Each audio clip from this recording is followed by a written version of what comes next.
Good morning, good morning, good morning. It is Julie Creffield here, business growth strategist, and you are tuning in to Big in the Game, which is my new-ish weekly business show, I guess. This is a bit of a pilot. I have a big intention to use video more in 2022, and I thought, why delay it? Why not test the concept now? So I tried it out last week with a bit of a launch, and I'm coming back for another episode today. So if you are joining me live, do us a favour, let me know in the comments which platform you are tuning in live from, but also where in the world you are tuning in from, because I want this to be an interactive show, believe it or not. I don't want it just to be me ranting and raving and talking about all the things that I'm interested in. I really want it to be kind of a two-way thing. So today, the topic of conversation is about how we make big shifts. We are coming towards the end of this year. About 20 days left of 2021. So lots of people are reviewing their year and thinking about what they want for next year. And it can be a little bit triggering. It can be a little bit like, oh God, like we've got to go again, like give us a break. So this is a kind of an invitation for you just to simply consider some of these things. I have had a roller coaster of a year. I wrote my annual review, which is something that I've been doing for about the last 4 or 5 years in my business. I find it really therapeutic. I find it so interesting to really look back at the whole year. It's very easy to remember the highs and the lows. And sometimes we miss out some of the middle stuff that, you know, actually moved our businesses forward or gave us an opportunity to take stock. So if you haven't had a look at my business review blog post, you can find it as an article on LinkedIn, or you can find it on my website. And there are no, what's the expression? No bars held? I don't even know if that's an expression, but it's a warts and all account of what's gone on this year in my business. So I tell you how much I've spent, what I've spent my money on, how much I've earned, how many clients I worked with, the things that worked, the things that didn't work. Yeah, it's just like there it is. There's all that juicy stuff and my lessons, you know, but I'm not done with completely finishing the year in terms of reviewing, and I am actually hosting next Tuesday. I am hosting a free business review session. So it's on Tuesday. It's at 10 a.m. If you want to register, it's going to be about 90 minutes. We're going to be looking at 5 different metrics, only one of which is income. And I've also got a special guest who's going to come in and blow your mind in terms of a business tool. I was going to say strategy, but actually it's a tool, a business tool that I've been using quite secretly for the last 5 years, which has really helped me to stay on track with my mission, particularly this year when I was feeling a little bit hopeless. So if you would like to join us for this business review session, I reckon there'll be about 100 entrepreneurs there. It'll be real fun. There'll be music. It'll be a bit of a celebration. But it will also be gentle because not everybody's hit their goals this year, and that's okay too. So check out juliecreffield.com/review, and you can register for there, and you'll be sent a Zoom link and all of that juicy stuff. So yeah, I would love to know, for those of you that are watching, and actually it would really help if I actually looked at who was watching, wouldn't it? I can actually see that. It would help if I looked at the comments. So just for anybody that's curious, in terms of, what am I trying to do? I'm trying to multitask, which is never a good thing. Window, that's what I'm looking for. Comments and reactions. There we go. Good morning, Sam Wilson. Good morning, Emma Jane Taylor. And good morning, somebody who's a Facebook user. So we've got people tuning in from LinkedIn. Hi, Roberta. Nice to see you. This is great. I love this. So just because I know some people are curious, they're like, what technology do you use for this? So at the beginning of the pandemic, I didn't have any kit really, even though I was already working online. I used Zoom and stuff like that. I didn't have all of the mod cons, right? And I didn't even rush to get them actually, because I truly believe when you're delivering stuff online, your content and your energy and the way you show up is much more important than the technology you have. However, I have invested in some kit. I wish I could show you what I can see. But the kit, if you are interested, I have a green screen behind me, which is a roller one. So it comes up and down because I work from the corner of my front room. I have a microphone on a arm thingy. It's not a Blue Yeti. Everyone was raving about Blue Yetis. It's not a Blue Yeti, it's something else, not hugely expensive. I have two brilliant lights. They're called Elgato. They have transformed my life. They are brilliant. And I have a great Sony camera. And I stream everything through something called Ecamm, and I use something called Restream to post out to all of my people. Now, you might be like, why are you telling us all this stuff, Julie? Because I think when it comes to business, it's not just the kit, it's not just the tactics, it's not just the strategy, it's all of that stuff. And this is what makes business challenging sometimes, because we're like, oh, if only I had a good camera, or if only I had a green screen, or if only I had a nice logo. And that can become overwhelming, like, oh my God, I've got to get all of this shit in place all in one time. But actually, it's an evolution. And so one of the things that I've really been thinking about the last week actually is how many small upgrades I've made in my business this year that have made an enormous difference to my business. And what I mean by that is I can jump on to a Zoom call like this, or a live stream like this, and I have all of my favourite things in place. 6 months ago, a year ago, I'd be like stressing about what was in the background, and I'd be stressing about whether the camera was going to work and all of those things. And when you make these small upgrades, they just make it easier for you to show up. So when you're reviewing your year this year and you're thinking about the big shifts that you want to make next year, do not underestimate the smaller things that you can do in your business, like good post-it notes, and it's coming up a little bit funny because of the colour, like stationery, having pens. I love using these pens, but you will have your own preference. I love using Sharpie pens. In my business, I use a lot of coloured card and Sharpie pens. And maybe it's like a throwback to when I was a kid and I could never get nice, well, it felt like I could never get nice stationery. But, you know, there are these small things that just make being in business nicer. Having a nice journal. Oh my God, I have got the best journal for next year. I am so excited. Every time I touch it, I'm like, ah. So anyway, that was me rambling on about some of the smaller things in your business. But this is about big shifts, and this is about thinking about what is possible, what is truly possible. There's a lot of business coaches out there, there's a lot of marketing gurus that are great at activating people, that are great at using influencing marketing language that make you believe that anything is possible. And I've spent 25 years throughout my career doing many, many things, helping people, ordinary people, to think bigger and to step up and to make upgrades in their lives. Whether that was young people at risk of offending, whether it was teenage mums, whether it was Muslim girls, like whoever the group was, whoever the target group was, it was always about understanding where they were coming from and enabling them to think differently. It was never, none of my work has ever been about do it this way or this is the route to success. It's always about figuring this shit out for yourself. And so I truly believe deep down that anything is possible, right? I'm a massive believer in that. I'm a massive model for that, right? I shouldn't have the success that I do considering where I've come from, right? First person to university, only person in my family to be in business. Like, I was written off at school, right? And I've been thinking a lot about neurodiversity, right? It's possible that my daughter has ADHD, very likely that I do.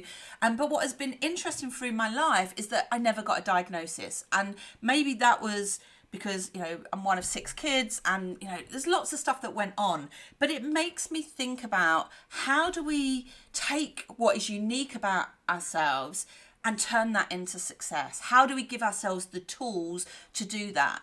But without believing that we have to make these big exponential leaps, right? We can make tangible, small, incremental leaps just by making a decision, right? So I want to give you some examples of this. This week I'm doing a sales challenge, right? I have 93 people that purchased my Activate Your Audience bundle. and some other clients as well, about, I don't know, 15 other clients in a group. We're doing a sales challenge and we're learning lots of things about how to activate your audience and how to make sales.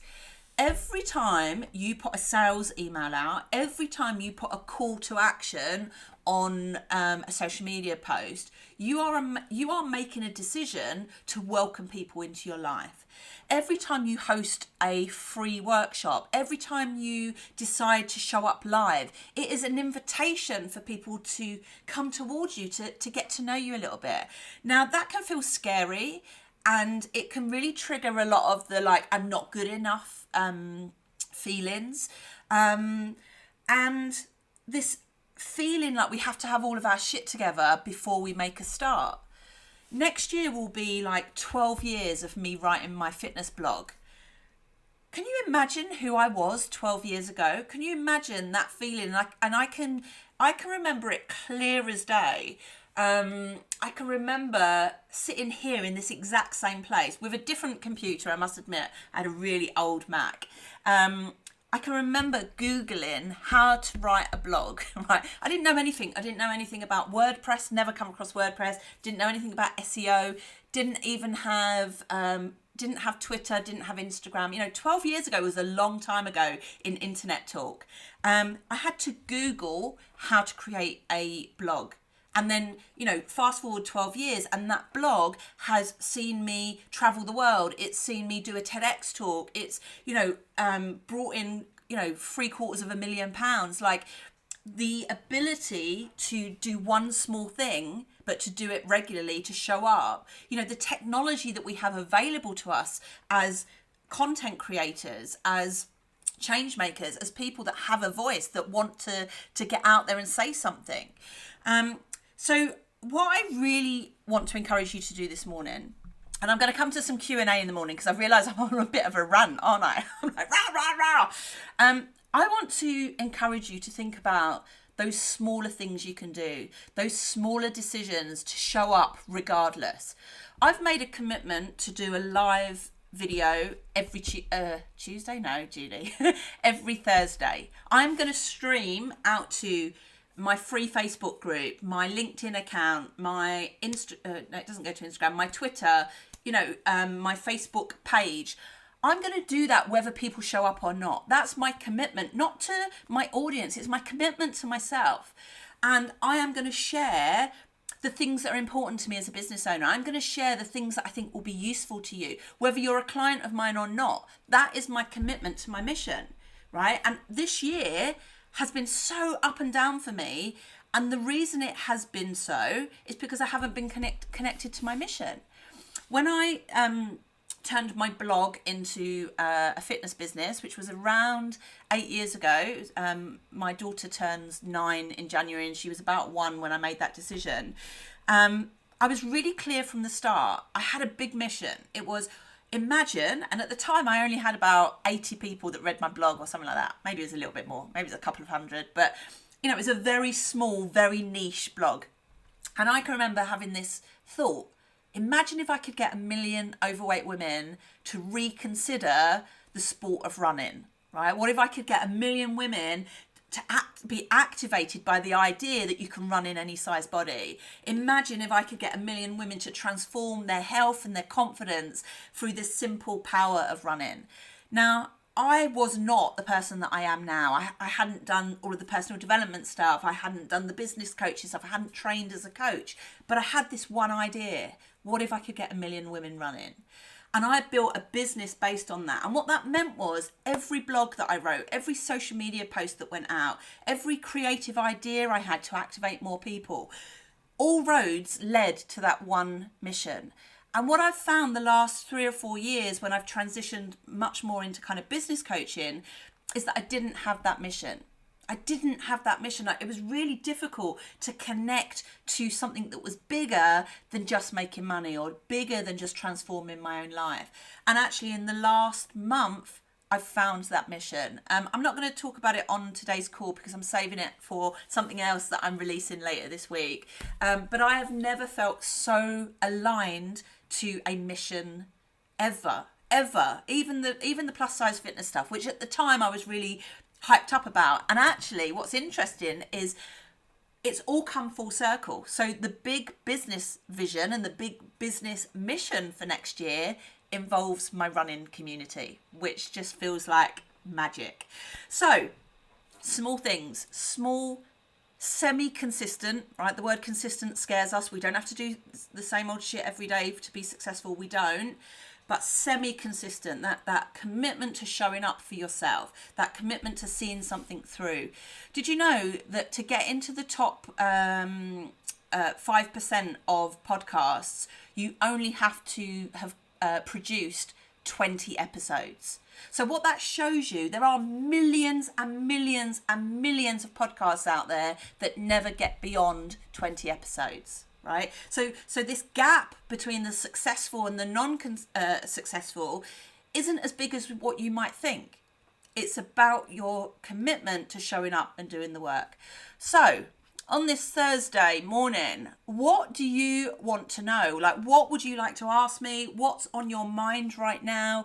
Where are you struggling to think about these simple incremental upgrades that you can make in your life? Let's try and make this a little bit interactive. I'm wondering if I can see there are 6 of you still on the call. And if you're watching this on the replay, just type in #replay and ask your question anyway, and I will find it and I will answer your question. And I would love for some suggestions of what you would like to see on this show moving forward. Like, this is a test. I test everything. You know, like, it's about the commitment to, like, it's okay to mess up. It's okay to not know if someone's going to ask a question. It's okay for things to not work out. Like, that's how you collect data. That's how you work out what you want to do moving forward. You know, I test everything. And I collect the data. Like, that is how I function. So, do we have any questions? Is anybody brave enough to ask me a question this morning? Good morning, Kelly. I can see that you are here and you're tuning in from LinkedIn. So welcome. You know, and it's interesting because on LinkedIn, I'm not very consistent on LinkedIn, and yet occasionally I show up and I get clients there. So, you know, there is a lot of pressure from business owners to be consistent everywhere, and that's not always possible, particularly when you've had an up and down year like I have. You know, my word for next year is likely to be stability, you know. Oh, I love this. So Kelly, thank you for asking your question. For my mission for 2022, am I better to make my niche big or small? Oh, I love this. Kelly, can you tell us what you do? So just share a little bit about what you do, and that will help me to answer the question more. But here's what I think about niching, right? And next year in January, one of the first live programs I'm going to run is a program called Nail Your Niche. I've run it many, many times. It's one of my favorite programs for small business owners. And we talk about niche, right? It's about niche. It's about how you describe what you do and whether to go big or whether to go narrow. Now, a lot of business owners will go narrow, be known for one thing for one set of people. And that can work. But it depends on the size of your, or the scale of your ambition, right? I don't want to niche to one type of business owner. I predominantly work with solopreneurs. I don't tend to work with people that have got big teams. I much prefer, you know, speakers, consultants, experts, artists, therapists. And the reason that I go big with my niche is because of who I am as a person. I truly believe that my expertise and experience is universal and can help all solopreneurs. I truly believe that, right? I also know that I get bored easy. So I like diversity. I like the diversity of being on a call one day with somebody who's just setting up their venture, and another day being on a call with a 7-figure business owner who is thinking about capacity or how they grow their team and all of that kind of stuff. So it really does depend on your personality, your skill set, and also some of it doesn't matter, right? Sometimes it's about testing out a niche and going, let me try this for a little bit. So let me go narrow for a little bit, and then, you know, if that's not working, let me try something else, or let me go broader. But yeah, I'd love to know. Let me just go back to the comments so I can see what, yeah. Oh, brilliant. So transformational life coach. Now, so what's interesting about this is you tell me I'm a transformational life coach and you've got a lovely smile and I can see that you're coming in from LinkedIn. But other than that, I don't know anything about you. So when you are, and we talk about this in Know Your Niche, when you're down the pub, right, and some drunk bloke goes, all right, love, what do you do for a living, right?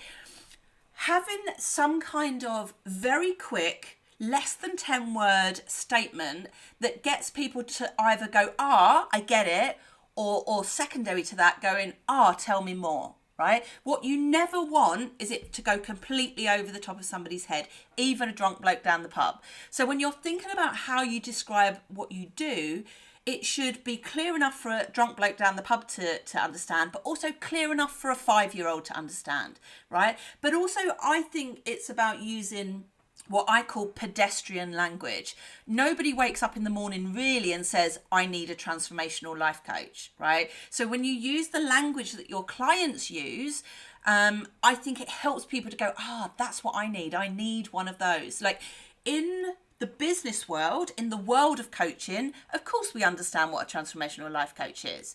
And we can definitely use the word transformational in our copy, but I think how we describe ourselves, which is sometimes what our niche is, I think we should be a little bit more simplistic. Who do I help? How do I help them? What am I passionate about?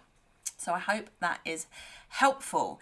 Anybody else got a question for me this morning? Like, do you know what? It's funny. I was thinking about, and I don't know if you remember this, Sam will definitely remember this because I know I met Sam via Clubhouse. At the beginning of this year, Clubhouse, which was this new social media thing all about audio, came onto the scene and I was completely hooked. I don't know if you remember this. I run a daily show called Breakfast Minus the Bullshit. And one of the great things about it was I didn't have to get out of bed. So sometimes I would. Sometimes I'd get out of bed and I'd do it from my desk. Because it was 7, I think initially it was 7 till 9 and then it turned 7:30 till 9. And sometimes I'd be on my Peloton or whatever. But one of the things I loved was I could just show up and whatever questions came up, I'd be able to answer. And I loved that. I love the transparency of that. Transparency is a massive value in my business. And I think if you are unable to answer questions like on the fly, then I sometimes would question your authority. I'd question your credibility because there's something exciting about not knowing what people would ask. And I am an open book. So quite often people will ask me like really personal questions and I'm quite happy to answer those as well. All right, guys, if there are no further questions, I would like to say a massive thank you to everybody that joined live. If you're watching this on the catch up, do type in catch up so that I can see who watched. Put it in your diary for next week. I probably won't do it over Christmas, but I'll definitely do it for next week. My last day in the office is the 20th, so that would mean, yes, I will do one next week, but the week after that, I'll probably take a break until January. And then there was one other thing I wanted to talk about. Yeah, so, you know that thing I was saying earlier on about like taking brave steps and like how one email can change your life? Bit dramatic, but it's kind of true.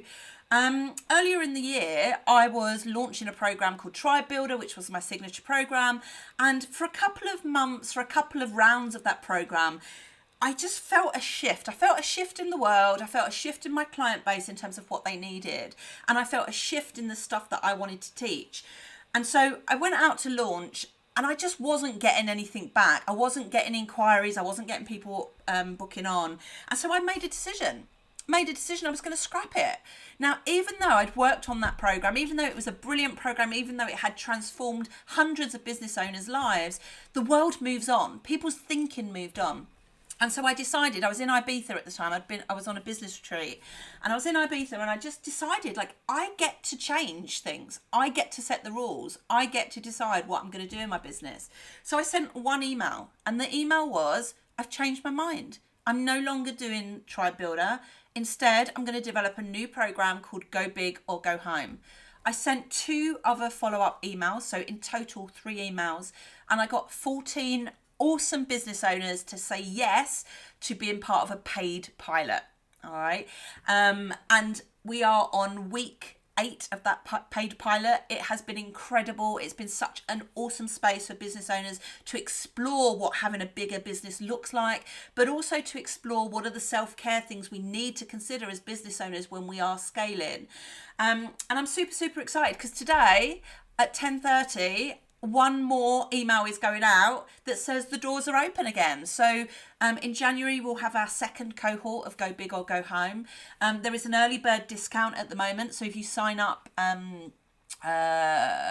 so the early bird finishes on Friday the 17th. You sign up before before the 17th, and you get it for $579 plus VAT instead of the £1,000 plus VAT that it's going to be in January.